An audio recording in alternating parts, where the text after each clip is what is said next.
La historia final de los padres. Estaba muriendo en el hospital cuando mi papá vino a verme por primera última vez. Tenía un defecto cardíaco poco común, uno de cada 500.000, dijo el médico, y estaba matando lentamente el órgano que me mantenía con vida.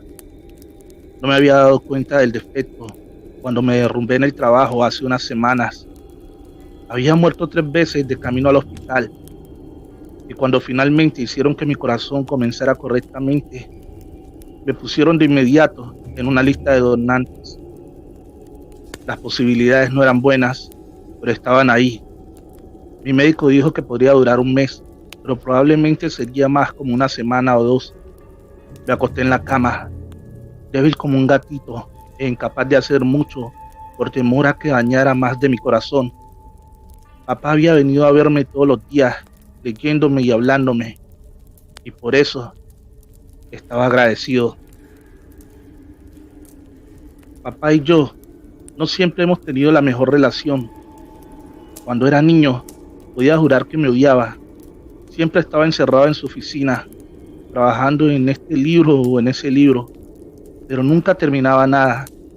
Papá había sido un escritor prolífico en su época de heno, 40 libros en un lapso de 40 años, y la mayoría de ellos habían pasado directamente a la lista de bestsellers. Era como si no pudiera escribir un mal libro. Había leído algunos de ellos y estaban inspirados. Sus libros fueron la forma en que conocí a papá en los primeros años de vida.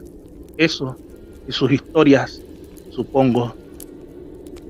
La única vez que realmente vi a papá fue cuando mi mamá lo convenció de que saliera de su oficina para que me contara cuentos antes de dormir.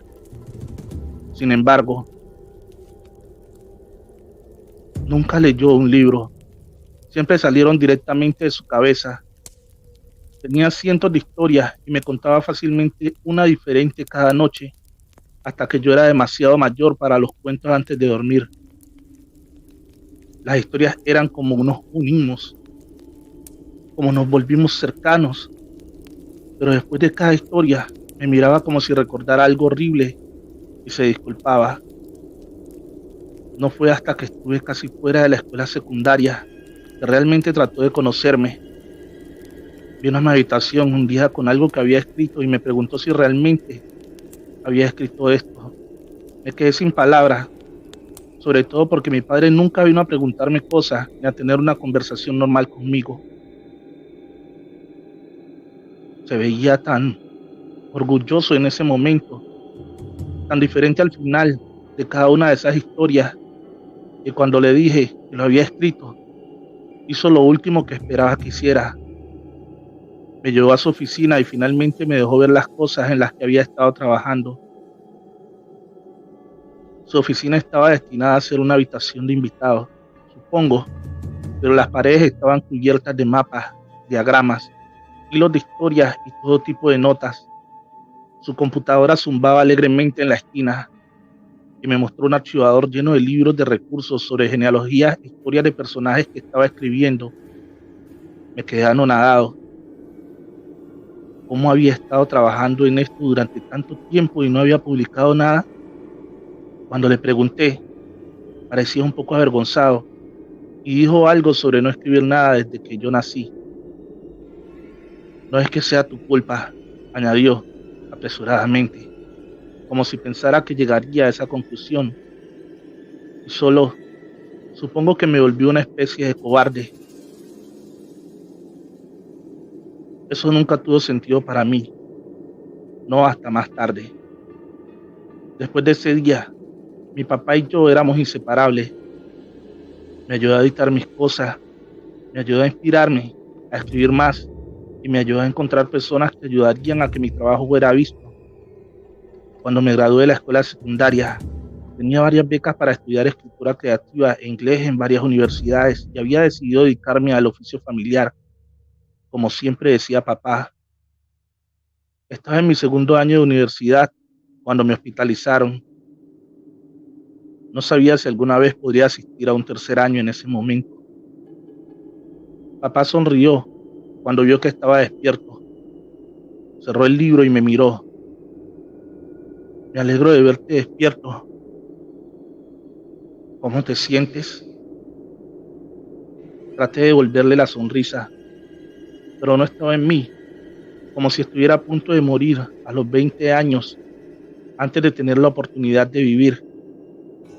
Papá negó con la cabeza. Algo pasará, no te preocupes, todavía tienes mucha vida por delante. Dejó su libro, sus manos temblaron un poco mientras lo dejaba suavemente en mi mesita de noche. ¿Recuerdas cuando solía contarte historias?, preguntó, mirando por la ventana mientras parecía pensar en todo y en nada a la vez. Sí, dije con una pequeña sonrisa. Tengo que decir, papá, pensé que esas eran las únicas veces cuando eras niño en las que realmente te gustaba. Me miró y su rostro estaba triste. No estaba muy lejos. Siempre fuiste un niño perceptivo. Tenías mucho de mí en ti, supongo. Supongo que estuve enojado contigo durante mucho tiempo. Simplemente no pude superarlo. Sin embargo, cuando vi que tenías el don, no pude contener lo orgulloso que estaba de ti. Tu madre me había reprendido durante años. Ya sabes, como usted. Él es la viva imagen de ti. ¿Por qué lo evitas? Él te ama y quiere conocer a su padre. Pero yo simplemente no podía. Fruncí el ceño. Era extraño escucharlo hablar así. ¿Por qué estabas tan enojado? ¿Qué hice? Nada, no es nada. Yo, oye, pensé en ver si querías escuchar otra historia. Por los viejos tiempos, me sorprendió un poco lo repentino de su oferta, especialmente después de lo que acababa de admitirme. Seguro, supongo, dije finalmente, recostándome mientras el dolor en mi pecho estallaba de nuevo. Podría usar algo para distraerme del dolor. Se reclinó en su silla, acomodándose de una manera estoica que yo siempre había equiparado a la hora del cuento. Siempre se sentaba como si quisiera sacar algo de su pecho, y cuando era niño me había hecho reír en mi cabeza. Papá se tomaba sus historias muy en serio, y eso siempre nos hacía sonreír a mamá y a mí. Las historias eran su vida, al parecer, y eran lo único que realmente tenía parte de nosotros. El dinero nunca pareció importarle. No, realmente. Las historias eran su riqueza. Se trata de un hombre, un narrador, que hace un trato que no comprende del todo. Y así, papá comenzó la que sería su última historia, aunque yo no lo sabía en ese momento. Marshall vivía en un pueblo de gente normal, que tenía trabajos normales. Algunos de ellos eran molineros, algunos eran carpinteros, algunos eran agricultores o herreros. Marshall, sin embargo, no tenía un trabajo normal. Marshall era un narrador. Elaboraría cuentos para contarle al rey y a la corte para divertirlos. El rey le pagó generosamente por sus historias y era conocido en todas partes por sus destacadas historias. Les dijo en la corte, pero también les dijo en el pozo de la ciudad, en el teatro o en el mercado. A la gente le encantaban sus historias, pero Marshall tenía un problema.